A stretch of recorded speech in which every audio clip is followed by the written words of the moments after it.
Math with Mr. Williams, example 1. Determine whether the ratios are equivalent. So here we have 4, colon 3, and 20, colon 15. So this is the ratio of 4 to 3 and 20 to 15. So let's go ahead and stack them up. I'm going to compare 4 over 3 to the 20 to 15. Now, the easy way to do this is to look for a common multiplier. So what that means is what times 4 is 20, and it has to be the exact same number to multiply. So 4 times what is 20? Well, that's just times 5. And 3 times 5, it does give me 15. So this is equivalent. All right, on to the second one. We have 5 to 7 and 10 to 21.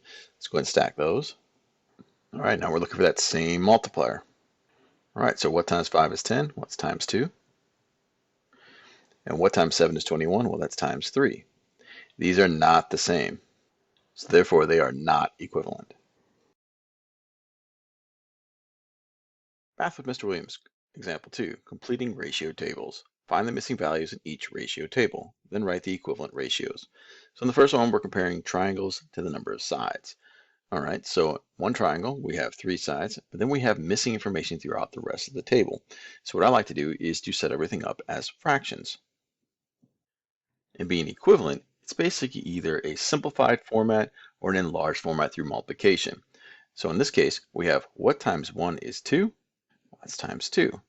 That means at the bottom, we also have to multiply 2, giving us 6 for our bottom number. So underneath the 2, we're going to put a 6. So in 2 triangles, there are 6 sides. All right, but in the next one, we have what times 3 is 9. So that's just times 3. So up top, we have 1 times 3 would get us 3. So up top, we're going to put a 3 above the 9. All right, for the last one, we have what times 1 is 4. Well, that's just times 4. So 3 times 4 get us 12. At the top, we can see it is increasing each time by 1.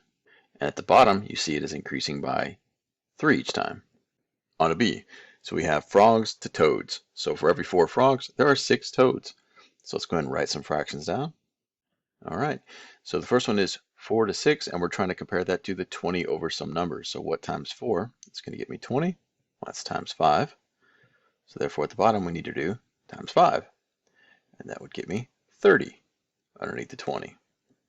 So for every 20 frogs, there should be 30 toads. All right, on to the next one. Now I could go from 6 to 90, or because they should all be equivalent, I can go from 30 to 90. How many 30s are in 90? Well, 3 of them. So therefore, at the top, it should be times 3. So 20 times 3 is 60. All right, now for the last one. Now I could go from 6 to 180, or I can just go from 90 to 180, which would be times 2. 60 times 2 would get me 120 for my final answer. Now for the second one, we do see there is really no pattern. It goes 4, 20, 60, 120, 6, 30, 90, 180, but they are all equivalent ratios.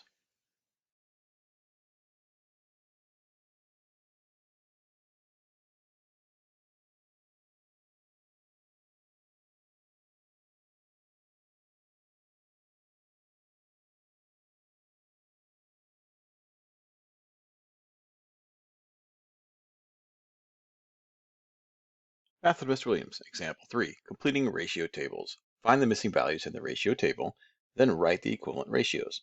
Okay, so just from the table itself, I can see that if these are all equivalent ratios, I should have multipliers. So what times 100 is 300? It's times 3. So at top, I should have times 3. 1 times 3 is 3. All right, for the next one, we have 300 to 900, or 100 to 900. Well, the easy way to do it maybe is to go from the 100. So what times 100 is 900? Times 9. So at the top, I do 1 times 9.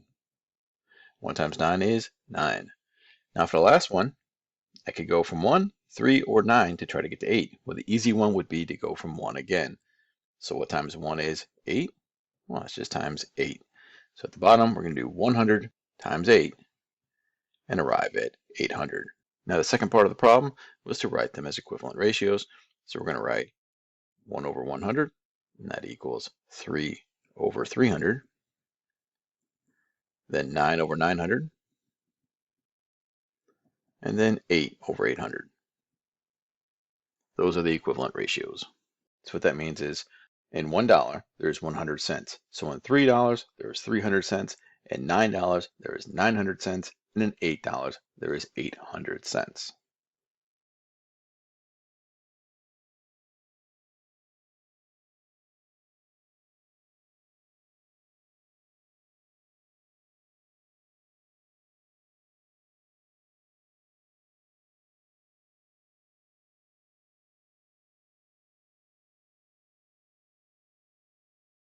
Math with Mr. Williams. Example 4, finding unit rates.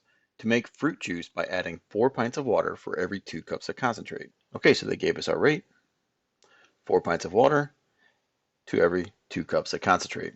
Find the unit rate. All right, so let's go ahead and rewrite this as a fraction format or a ratio format. So we got 4 pints of water for every 2 cups of concentrate. And to find a unit rate, it's per 1 of something. So they're looking for 1 cup of concentrate. So the question is, what would go at the top? So how do we get from 2 down to 1? Well, I could divide by 2, and I could divide by 2 on top. So 2 divided by 2 is 1, 4 divided by 2 is 2 pints of water. So my answer on this one would be 2 pints of water for every 1 cup of concentrate. All right, on to B. Write the ratio of cups of concentrate to pints of water. So they reverse the order.